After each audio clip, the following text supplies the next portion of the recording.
l'homme de Dieu a dit tout à l'heure, quand ça devient compliqué, c'est qu'il y a quelque chose. Il faut fouiller, il faut voir. Parce qu'on arrive je veux dire, à un certain carrefour où ce n'est plus la faute de Dieu.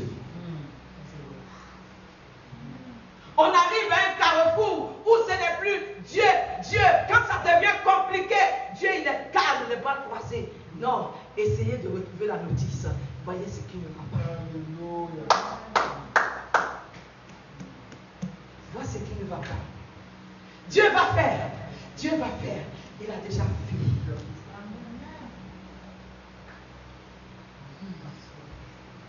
Alléluia, bien-aimé. Faisons très attention. Les géants sont là. Les géants sont venus pour faire tomber. On dit quand je regarde dans le dictionnaire, c'est qui les géants? Géants signifie tomber. Eux, ils vont tomber. Ils sont venus faire tomber ceux qui sont appelés de Dieu. Alléluia. Ces hommes forts de la racine du diable dominaient déjà la terre. Ce sont des anges déchus, comme je l'ai dit, et qui avaient rejeté Dieu depuis le 3e siècle. On va prendre ensemble Luc 17, 26. Ce qui arriva du temps de Noé arrivera de même au jour du Fils de l'homme. Quelqu'un pouvait me dire, ben, maman Alice a dit tout à l'heure dans l'Ancien Testament. Ça, c'est l'Ancien Testament. Ça, c'est l'Ancienne Alliance. Alors, elle nous parle de Dieu va détruire la terre. Mais ça, c'est l'Ancienne Alliance. Ce qui est arrivé au temps de Noé arrivera aussi au temps de grâce. Nous sommes dans la dispensation de la grâce. Mais cette chose arrivera aussi. Waouh! Je lis dans cette version. Le jour où le Fils de l'homme reviendra, tout se passera comme au temps de Noé. Verset 7. Dit, les gens mangeaient, buvaient, se mariaient et étaient donnés en mariage. Et cela jusqu'au jour où Noé entra dans l'arche. De même, le monde est en train de nous dire dans l'actualité que tout va bien. Tout va bien, il fait beau, on ouvre les restaurants, on ouvre les cinémas, on ouvre tant ceci, cela et tout. Maintenant, d'ici la fin du mois, il n'y aura plus de masques et tout va bien. Ça nous montre que tout va bien. Mais attendez, le Seigneur me dit, les gens mangeaient, les gens buvaient, se mariaient et étaient donnés en mariage. Mais le terme de ce message me dit, ne baissez pas la garde, parce que Jésus arrive bientôt. Qu'ils ouvrent leur restaurant, qu'ils ouvrent leur cinéma, qu'ils ouvrent leur hypermarché, qu'ils fassent tout, qu'ils enlèvent les masques et tout. Mais toi, bien-aimé, ne baisse pas la garde. Jésus arrive bientôt. Donc Jésus arrive, alléluia. Parce que tu ne viens pas à l'église pour rien. Tu as une espérance. Alléluia. Et tu dois veiller sur cette espérance. Jésus arrive bientôt. Ne sois pas distrait dans le foyer avec le mari. Ne sois pas distrait dans le foyer avec les enfants. Fais ta part parce que Jésus arrive bientôt. Ne te fais pas retenir par quoi que ce soit. Ni dans ton travail, ni avec les amis. Faites très attention. Ce qui n'est pas nécessaire, abandonnez. Abandonnez les choses qui ne sont pas nécessaires, qui ne sont pas importantes, qui sont inutiles. Sur les réseaux sociaux, ne perdez pas trop de temps. En communication avec des amis, prenez le temps dans la prière. Prenez le temps dans la prière. Vaquez plus à la prière. Même quand tu es couché, il faut que ton esprit soit connecté. Même quand tu es au marché, ton esprit est connecté. Au travail, ton esprit est connecté. Il y a une parole qui m'a béni ce matin pendant l'enseignement des leaders. Et le diable a dit, quand je dois faire une chose que je ne fais pas, c'est comme si mon cœur saigne. Ça, c'est le signe d'un enfant de Dieu. Quand ça ne te dit rien du tout, ça ne te fait rien du tout, il y a un problème. Parce que quand on est passionné de Dieu, quand on fait quelque chose qui n'est pas bon, selon le Seigneur, le Saint-Esprit nous convainc d'aller à la repentance. Il dit ce qui est arrivé dans l'ancienne alliance, au temps de Noé, au temps de Lot, cette chose-là arrivera aussi dans la nouvelle alliance, dans la dispensation de la grâce dans laquelle nous sommes. Il en sera même, de même, le jour où le Fils de l'homme paraîtra. Ça m'a fait penser à ce cantique qui dit vêtu de gloire, le Fils de Dieu reviendra. On l'appellera le lion de la tribu de Juda. Ce jour-là, on dira, Alléluia, Alléluia. Bien-aimé, Jésus est à la porte, ne joue pas. Faites très attention. Dis à ta voisine, ne baisse pas la garde.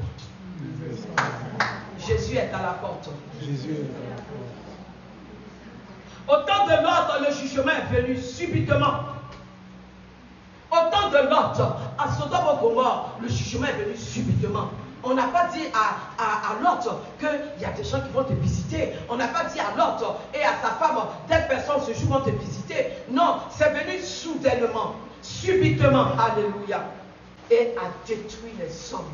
Waouh. Au milieu de leur occupation quotidienne, le jugement est venu.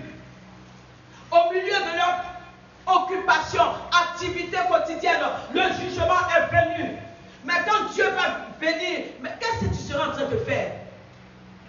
Moi, je suis en train de faire quelque chose de bon. Hein. C'est ma prière.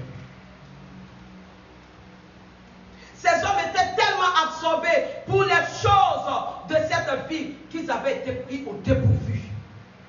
Lorsque le temps du jugement était venu. La femme de Lot a perdu la vie au seuil même de la délivrance. Elle a perdu la vie. Son attachement à Sodome était si fort qu'elle s'était attardée et avait regardé en arrière. Ton attachement aux choses du monde, ton attachement à des choses inutiles, ton attachement à des choses que tu n'aimes pas laisser, des choses que tu aimes caresser, risque de te faire rater le ciel, sachant que tu sais que Dieu n'aime pas. Alléluia. À cet instant même, le jugement l'avait atteinte. Pourquoi? Juste avant qu'elle se retrouve en sécurité, le jugement était déjà venu. Quand il vient prendre en une seconde, il enlève son épouse. C'est maintenant tu vas dire, mon chéri, le riz là, il reste un peu, je vais baisser le feu. Non, on est déjà parti. Alléluia. Acclamons Jésus, il est trop bon. Alléluia. Pendant que tu es au téléphone en train de faire parler avec le type là, le monsieur là, ou bien l'ami là, moi on est déjà parti, la trompette a sonné. Tu es là à cause de lui. Tu es là à cause d'elle. Dommage. Alléluia. Veillons sur notre salut. On ne joue pas avec le salut, hein. On ne joue pas avec le salut. Faites attention à vos fréquentations, les fréquentations émotionnelles et charnelles. Sortez de là. Vous savez, nous sommes au rendez-vous de la séparation. À l'heure actuelle, de tout ce qui ne glorifie pas le Seigneur. Sortez des relations émotionnelles, des amitiés émotionnelles et charnelles. Sortez de là. Et telle personne m'a amené tant, moi aussi je ne peux pas ça, je l'envoie. Et puis c'est votre quotidien de tous les jours. Ah ben ça a duré, le Dieu tu ne m'as pas encore envoyé, vous êtes dedans. Sortez de là, bien-aimé. Pendant qu'il vient prendre son église, tu es en train de soulever une casserole. Et l'autre t'attend toute sa pensée sur la casserole. Nous on est parti. Dis à ta soeur, à ton frère à côté de toi, ne baisse pas la garde, Jésus est à la porte. Ne baisse pas la garde. Alléluia. Bien-aimé, le temps est court. Chaque jour qui passe est un jour en moins. Chaque jour qui passe est un jour en moins. Nous rions, mais c'est la vérité. Nous rions, mais c'est la vérité.